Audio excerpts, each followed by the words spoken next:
Et nous sommes de retour sur le plateau après cette belle rediffusion pour vous rappeler qu'on est debout depuis 6h00. Vous le savez, hier, 1er septembre, c'était la rentrée effective des classes. Ouais. Et puisque nous sommes dans un pays qui se respecte, où les parents sont responsables, chaque parent a accompagné son enfant à l'école. Il faut montrer l'exemple. Et là, le numéro 1 voilà. a montré l'exemple. C'est ça. C'est ça quoi, c'est qui? Sinon, il s'est rendu, le numéro... Mais quand on dit le numéro 1, tout le monde sait qui c'est. C'est qui? On parle donc du président de la République, chef de l'État, et qui n'est pas assez... Parce qu'on avait vu beaucoup de vidéos, les rentrées scolaires dernières. Lui, il est toujours... il débarque toujours dans l'école, avec ses enfants et tout. Voilà. Donc, et là, il y a un mot intéressant, oui, sur Recos.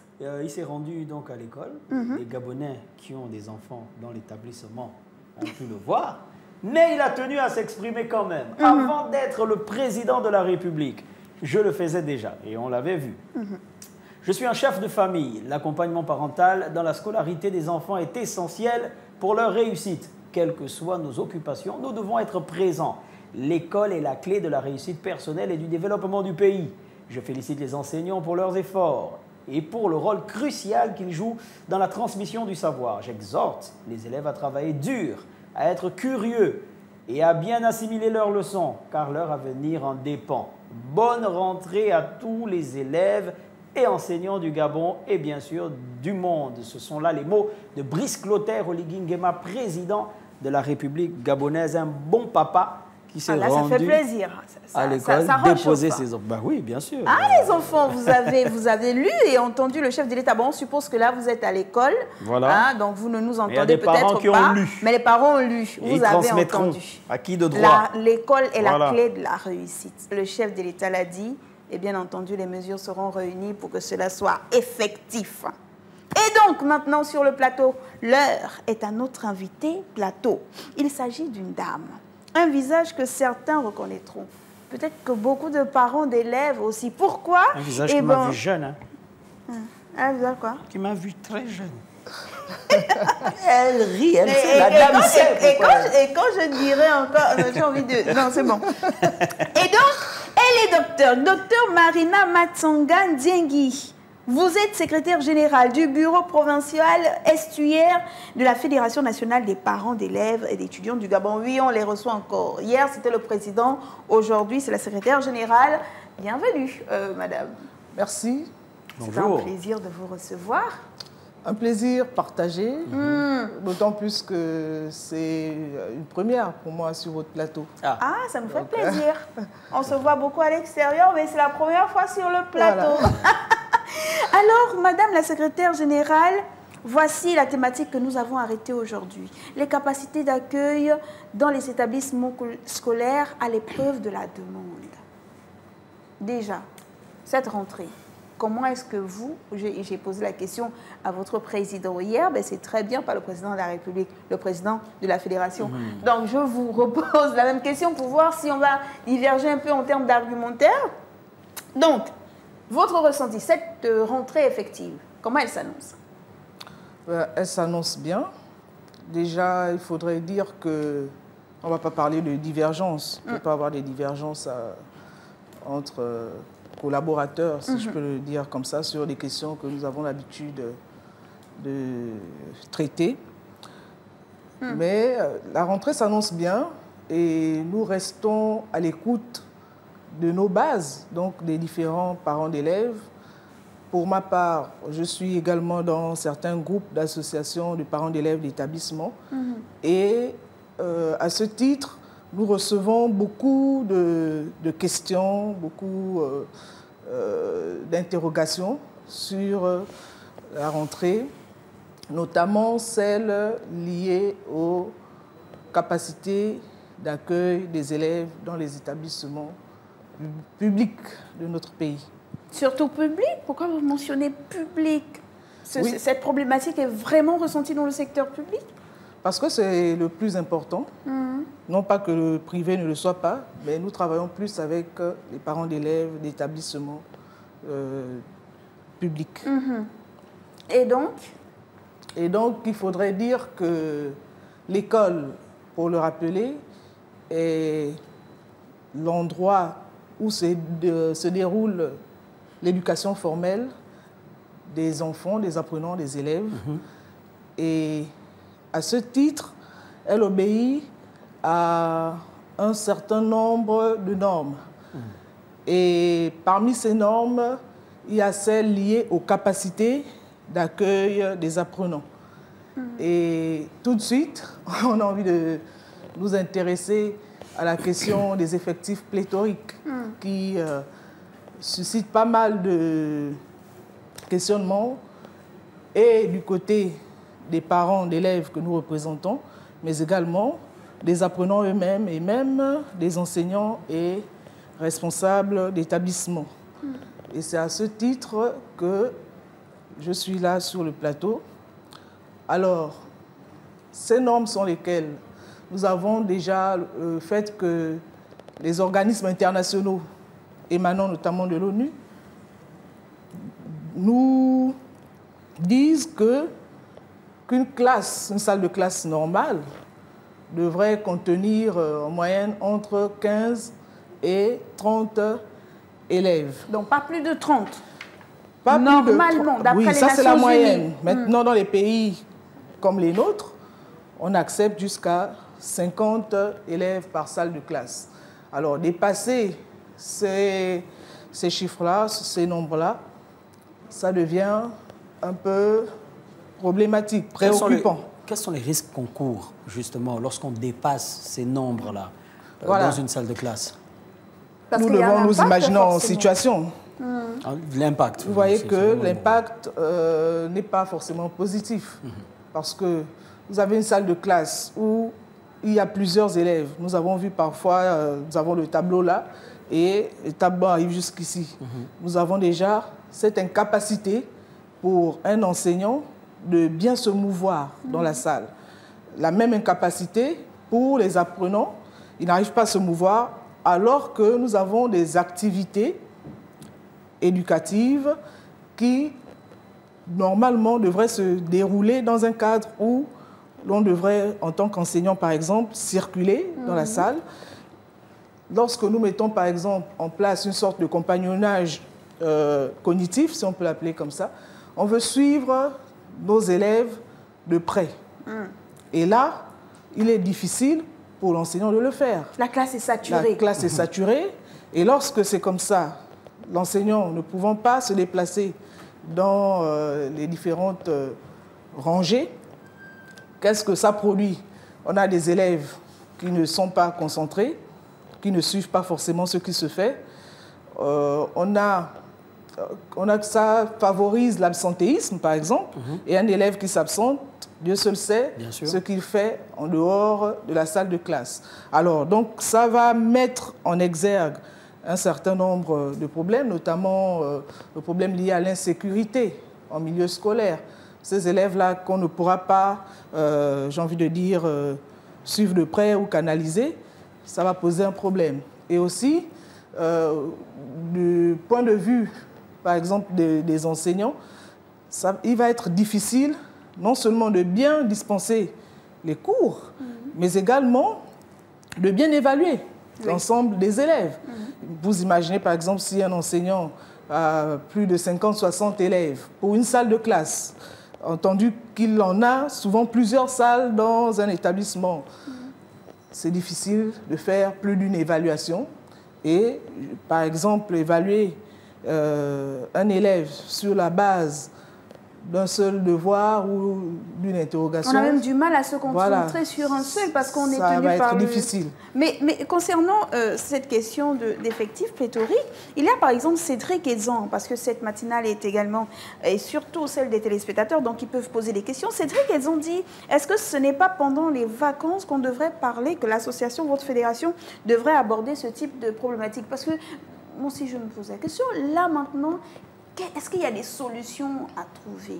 Est-ce qu'il y a des activités que vous mettez? Est-ce que déjà vous soulignez ces urgences pendant la période, enfin même depuis la fin d'année scolaire dernière ou pendant les vacances? Est-ce qu'il faut attendre là maintenant pour le dire? Est-ce qu'il y a des solutions qui peuvent s'en suivre? C'est une question intéressante ce qu'il faudrait dire, c'est Cédric, c'est ça? Oui. À Cédric et à l'ensemble des téléspectateurs qui nous regardent, c'est que les associations de parents d'élèves, sinon les fédérations que nous sommes, n'attendent pas la rentrée pour traiter des problèmes qui concernent l'éducation de nos apprenants, de nos enfants.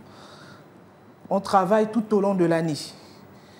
Récemment, il y a 1 ou 2 ans, nous sommes allés avec la Fédération nationale des parents d'élèves et étudiants du Gabon à l'intérieur du pays. C'était pendant l'année scolaire, parce qu'il fallait justement que nous puissions toucher du doigt les différents problèmes que rencontrent nos enfants au quotidien. Et nous nous sommes dit, on ne va pas se limiter à Libreville, on est allé à l'intérieur du pays. Et nous avons l'habitude d'aller sur le terrain pendant l'année scolaire. Nous travaillons avec le ministère de l'Éducation nationale, dont nous sommes partenaires, mais ça se fait sur toute l'année. Et même parfois pendant les vacances. Moi, j'étais encore en vacances lorsque j'ai été invitée sur votre plateau. Mais j'ai répondu, je suis là. C'est pour dire qu'au-delà de ce que les gens ne perçoivent peut-être pas au premier abord, il y a des travaux qui se font. Voilà. Et donc là, est-ce que vous descendez sur le terrain déjà pour voir, parce que la rentrée c'était hier, oui. Est-ce que l'association, la fédération a fait une descente sur le terrain pour voir comment sont lotis nos enfants, si on peut dire ça comme ça, comment ils sont accueillis en classe, est-ce que les effectifs pour l'instant ça va, même si tout n'a pas réellement repris déjà, on sait qu'il y a souvent des retardataires, même si ce n'est pas conseillé. Donc là maintenant, qu'est-ce qu'on fait? La fédération, comme je l'ai dit tantôt, travaille en tout temps. Et là, nous sommes en période de rentrée scolaire. Ce qui est sûr, c'est que nous avons déjà les retours des différents parents d'élèves appartenant à nos associations de base. Et même lorsque nous nous déplaçons à titre individuel, moi j'étais en vacances, comme je vous l'ai dit, à l'intérieur du pays, je ne manque pas d'échanger, de regarder un peu les infrastructures et tout ça, parce que je me dis, tiens, l'occasion s'y prête pour pouvoir observer. Nous sommes dans l'observation, parfois non participante, en permanence.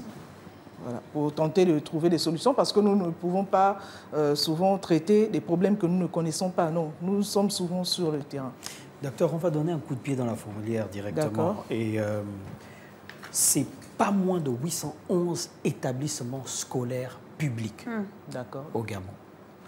Aujourd'hui, on est en période de rentrée scolaire. Un chiffre qu'on pourra prendre et qu'on pourra citer, c'est quand même pas moins de 49 000 enfants en 6e pour l'année scolaire 2025-2026. Là, on ne parle que de la 6e. D'accord. Qu'est-ce qui, selon vous, crée ce déséquilibre-là flagrant au niveau des capacités d'accueil aujourd'hui dans les établissements? Si on devait faire un tableau justement des problèmes de capacité d'accueil, qu'est-ce qu'on mettrait à l'intérieur comme difficulté? Ce que je pourrais dire, c'est que la préoccupation que vous posez trouve son essence dans, j'ai envie de dire, l'importance ou l'urgence de mettre en œuvre une véritable carte scolaire dans notre pays. Parce que c'est cette carte scolaire qui va permettre de planifier. Ce sera un véritable... Carte scolaire, c'est-à-dire pour avoir des statistiques? Oui, non seulement des statistiques, mais savoir, par exemple, que bon, là, nous avons près de 5000 élèves qui vont en classe de 6e. Est-ce que les établissements existants sont à même de pouvoir les recevoir tous, ou alors il faut en construire d'autres? Et là encore, il y a la préoccupation des parents qui est souvent celle liée à la proximité du lieu d'habitation avec l'établissement où est orienté l'élève qui va en 6e, d'autant plus qu'ils sont de plus en plus à bas âge. Donc, c'est cette carte scolaire qui va permettre de planifier tout ça. C'est vraiment un outil d'aide à la décision. Je crois que les travaux de mise en œuvre de cette dernière dans notre pays ont été lancés courant juin 2024. Pour l'heure, je ne sais pas à quel niveau le ministère en est concrètement, mais c'est là une forme de réponse à ce type de problème. Donc, la rentrée scolaire de l'année 2025-2026 est effective. Les capacités d'accueil. Donc là, est-ce qu'il y a... Je reviens sur cette question parce que j'attends toujours, vous avez parlé de cette carte pour anticiper, mais quand on est maintenant dedans, là, comme le disait Sirocos, les chiffres sont là. Nos enfants ont débuté les cours. Ils en ont pour 9 mois. C'est 9 mois. En fait, comment pour essayer de gérer la situation? Parce qu'après, les résultats vont se ressentir sur le bulletin. On dira que les notes ne sont pas très bonnes. Vous avez cité un certain nombre d'éléments qui, finalement, font en sorte que les cours ne soient pas bien dispensés dans nos salles de classe, que les enfants ne soient pas bien suivis. Donc, qu'est-ce qu'on propose lorsqu'on est la Fédération nationale, des associations des parents d'élèves? Qu'est-ce qu'on propose comme solution pour essayer de gérer les choses en cette période d'année scolaire? Proposer des solutions, ce serait un peu... Je ne sais pas si c'est du ressort des parents, mais nous nous tournons également vers le ministère de l'Éducation nationale qui planifie, qui met en œuvre les politiques et qui les met en œuvre en fait. Nous, pour notre part, nous sommes déjà dans une phase d'observation. Ensuite, nous allons voir comment les choses se déroulent parce que là, la rentrée a été annoncée. C'est le démarrage, ce sont les inscriptions. Nous avons pris part à la commission d'orientation des élèves de 6e. Et là, la question s'est posée. Et nous avons eu de la part du SOSUP, par exemple, la réponse selon laquelle il y a des établissements qui vont ouvrir cette année, de nouveaux établissements, pour accueillir les élèves de 6e qui ont été orientés. Ah, ça, c'est une bonne nouvelle. Voilà. Donc, déjà moi, je vous renvoie la balle en tant que journaliste. Il serait bien que vous alliez sur le terrain, au même titre que nous d'ailleurs, pour vérifier l'effectivité de cette information. On sait que l'État ne ménage aucun effort pour redynamiser le secteur éducatif au Gabon. Cependant, on a quand même énormément d'élèves, d'enfants qui sont en manque d'affectation dans le secteur public, dont les parents sont obligés de les réorienter dans le secteur privé.